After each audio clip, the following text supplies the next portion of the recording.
धड कसा करणार सांगा बरं. सिंपल आहे एकदम. कसं बोलणार हाताने.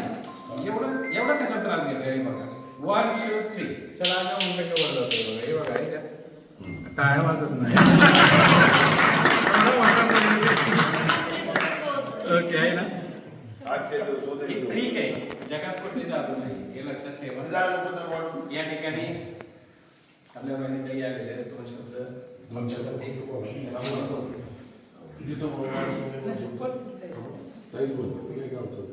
आज या ठिकाणी आपण सगळे उपस्थित आहात.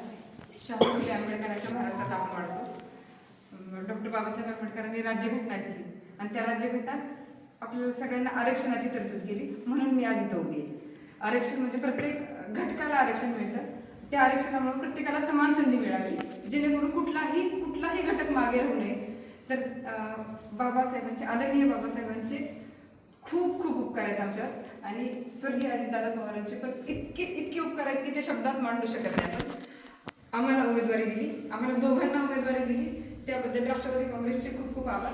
आणि आता तुमच्या कोर्टमध्ये बॉल आहे, तर तुम्ही तो करायचा आणि प्रेमरूपी आशीर्वाद आम्हाला द्या. धन्यवाद. साहेब या ठिकाणी शब्द बोलते. स्वर्गीय आदरणीय अजितदादा यांनी जे आपल्या सर्वसाधारण विश्वास टाकून जी उमेदवारी दिली ती सर्वांच्या वेगळ्याला येईल असं मी काम करेन. आणि येत्या 7 तारखेला सर्वांनी भरघोस मतं देऊन घड्याळ चिन्ह दाबून दादांना श्रद्धांजली रूपात आपण मतदान करायचं आहे. आणि एकाच मशीनवर 2 मतदान आहेत. वर एक घड्याळे 3 नंबरला रोहिणीताईंचं जिल्हा परिषद आणि पंचायत समिती माझं 2 नंबरला घड्याळे. एकाच मशीनीत 2 मतदान करायचं, तेवढं ध्यानात ठेवा. मतदान करा. धन्यवाद.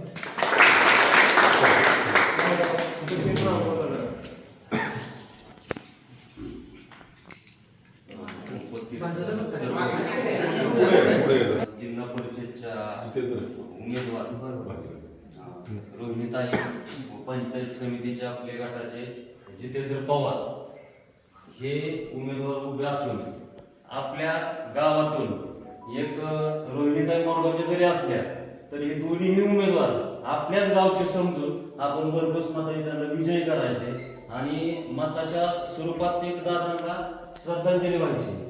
आणि ज्या मागच्या पंचवार्षिकला आपल्या उमेदवार स्थानिक लेवलचा असल्यावर काय फरक पडतो हे बाबांच्या स्वरूपात आपण तर बघितलेलंच आहे.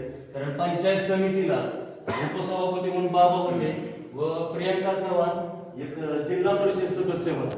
त्यानंतर त्या दोघांनी कधीही निधी कमी पडून दिला आणि त्याच स्वरूपातला निधी म्हणजे आज समाज मंदिर असेल, दुरुस्ती असेल, आमच्या कुठं पाण्याची सोय नसेल तिथं हापसा असेल किंवा समाज मंदिरांना निधी कुठंही कमी पडून दिला नाही बाबांनी, प्रियंकाताई चव्हाण. त्या स्वरूपातच निधी तुम्ही दोघांनी सुद्धा ह्या गावाला द्यावा. कारण मागची पंचवार्षिकला देवकाते साहेब होते, म्हणावा इकडे काही विकास झालेला नाही, त्यांनी लक्ष पण एवढं दिलेलं नाही. आणि आमच्या ग्रामपंचायत सरपंचांनी पण बऱ्याच वेळा पाठपुरावा करून सुद्धा आम्हाला निधी उपलब्ध झालेला नाही.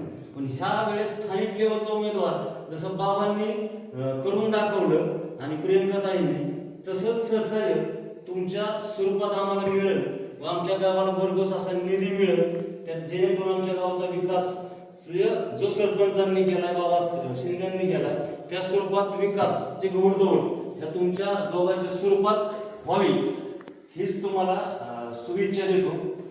आणि त्या गावच्या वतीने तुम्ही इथं समाज मंदिरात आलात त्या सर्व साळवे परिवाराकडून एवढीच ग्वाही देतो की ही एकही मतदान इकडे तिकडे होणार नाही. केवळ आणि केवळ